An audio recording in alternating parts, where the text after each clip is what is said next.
കാട്ടുപന്നികളെ കൊല്ലുന്നതിന് ഷൂട്ടർമാർക്ക് നിയന്ത്രണം ഏർപ്പെടുത്തിയ ഉത്തരവ് മരവിപ്പിക്കും. മന്ത്രി എ.കെ. ശശീന്ദ്രൻ വനംവകുപ്പ് അഡീഷണൽ ചീഫ് സെക്രട്ടറിക്ക് ഇത് സംബന്ധിച്ച് നിർദ്ദേശം നൽകി. ഷീജ ചേരുകയാണ്. ഷീജ, എന്തൊക്കെയാണ് വിവരങ്ങൾ? ഷമി, കാട്ടുപന്നികളെ കൊല്ലൽ അതിന് ഷൂട്ടർമാർക്ക് നിയന്ത്രണം ഏർപ്പെടുത്തിയ ഉത്തരവ് മരവിപ്പിക്കാനാണ് നിലവിൽ ഇപ്പോൾ മന്ത്രി നിർദ്ദേശം നൽകിയിരിക്കുന്നത്. സ്പോർട്സ് അല്ലെങ്കിൽ സ്ഥാപനപരമായ ലൈസൻസുകൾ പോലുള്ള ആവശ്യങ്ങൾക്കായി ആയുധ ലൈസൻസ് ഉള്ള വ്യക്തികളെ കാട്ടുപന്നികളെ വെടിവെക്കുന്നതിൽ നിന്നും വിലക്കിക്കൊണ്ട് വനംവകുപ്പിൽ നിന്നും പുറപ്പെടുവിച്ച ഉത്തരവ് അതാണ് താൽക്കാലികമായി മരവിപ്പിക്കാൻ വേണ്ടിയിട്ടുള്ള നിർദ്ദേശം നൽകിയിരിക്കുന്നത്. അതായത് ചീഫ്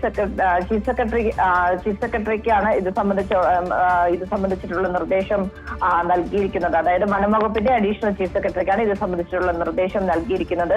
ഇടുക്കി ജില്ലാ കളക്ടറുടെ ശുപാർശയും അതോടൊപ്പം തന്നെ ആഭ്യന്തര വകുപ്പിന്റെ അഭിപ്രായവും കണക്കിലെടുത്തായിരുന്നു ഇപ്രകാരം ഉത്തരവ് പുറപ്പെടുവിച്ചിട്ടുണ്ടായിരുന്നത് എന്നുള്ളതാണ് വനംവകുപ്പ് പറയുന്നത്. എന്നാൽ ആയുധ ലൈസൻസ് അനുവദിക്കുന്ന ലൈസൻസിംഗ് അതോറിറ്റികൾ ഇത്തരം ലൈസൻസുകൾ ഉപയോഗിക്കുന്നതിന്റെ സാധുത പരിശോധിച്ച് അതിൽ ഒരു സ്പഷ്ടീകരണം പുറപ്പെടുവിക്കേണ്ടതുണ്ട് എന്നുള്ളൊരു അഭിപ്രായം മുന്നോട്ട് വന്നിരുന്നു. അതിന്റെ അടിസ്ഥാനത്തിൽ കൂടിയാണ് ഈ ഒരു തീരുമാനം ഇപ്പോൾ കൈക്കൊണ്ടിരിക്കുന്നത്. ഷീജയാണ് വിവരങ്ങൾ നൽകിയത്.